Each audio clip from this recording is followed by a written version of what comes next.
This is my audience. I'm recording on 2 devices because I am not sure if my phone's gonna record. So, there we go.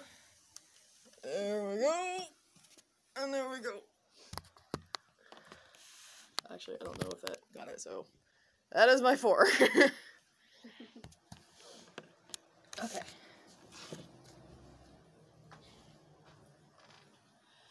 Zombies are the most fascinating creatures I have ever researched. I've always loved looking into them, but today I'm going to be talking about the cultural history and how they kind of evolved into Western culture. And to do this, I'm going to be talking about the earliest accounts that I could find, which is by Lafcadio Hearn. He's a journalist that loves superstition and folklore, and he felt that civilization and public schools were like erasing these stories. So he decided to travel around the world and write down these stories by himself. And so he traveled to Martinique in about 1887, 1889, and wrote the Martinique Sketches, which was retold in Zombies and Cultural History by Roger Luckhurst.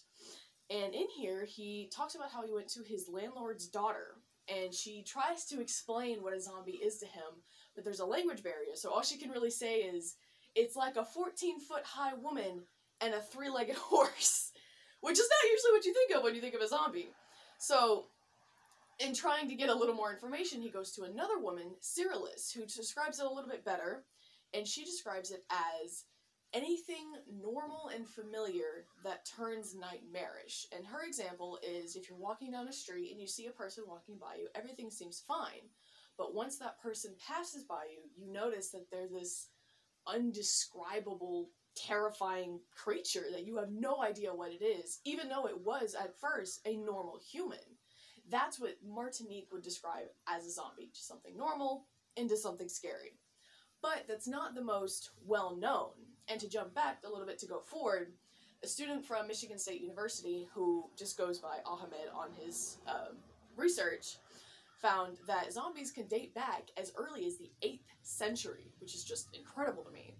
And the word zombie, one of the places that it could come from is Louisiana and Haitian Creole, which would come from the word zombie, Z-O-N-B-I, which would mean a dead person brought back to life against their will, which is what we're going to talk about next from William Seabrook. He is also a journalist that loves superstition and folklore and wanted to keep these stories alive, so he goes also to Haiti, and he wrote The Magic Island, which was also retold in Zombies and Cultural History.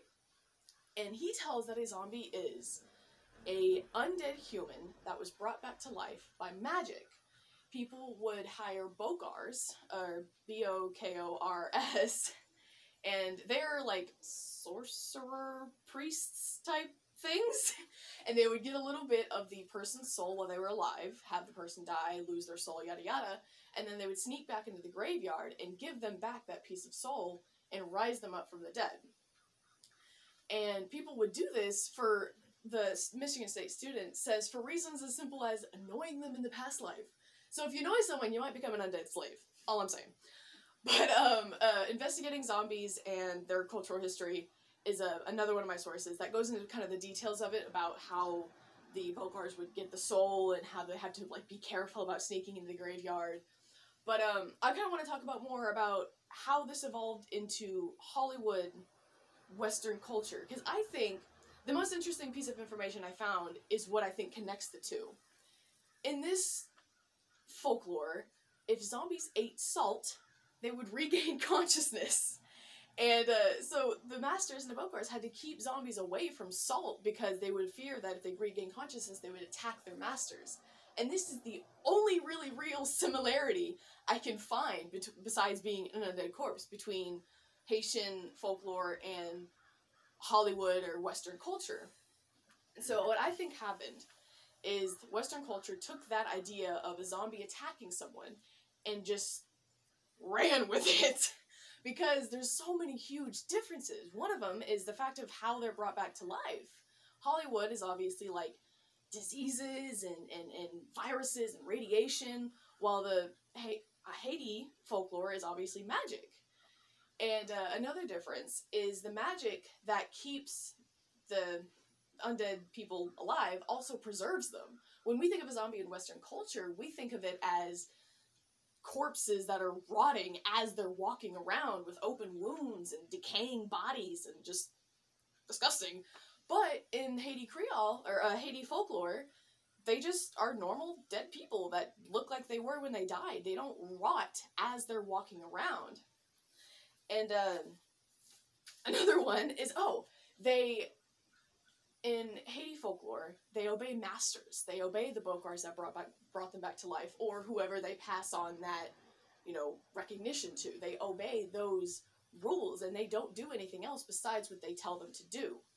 In Hollywood or Western culture, obviously, they don't do that. They don't care what anyone says. They only follow what their hunger is telling them. They only want to get more flesh and get all these things. And that's just like two huge differences that have nothing to do with each other, which is why I think that that's the only connection, is the fact that they eat salt. So, all in all, zombies are just so freaking cool, but there's so huge differences between folklore and the Western culture, and I just think that there's two things to really look at and see. I really want to keep looking into this and see how many other differences there are.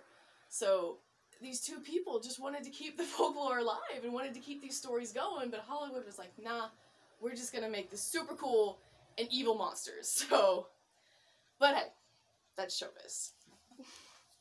And to show my audience again, do this weirdness. 4 and 1, 2, 3, 4.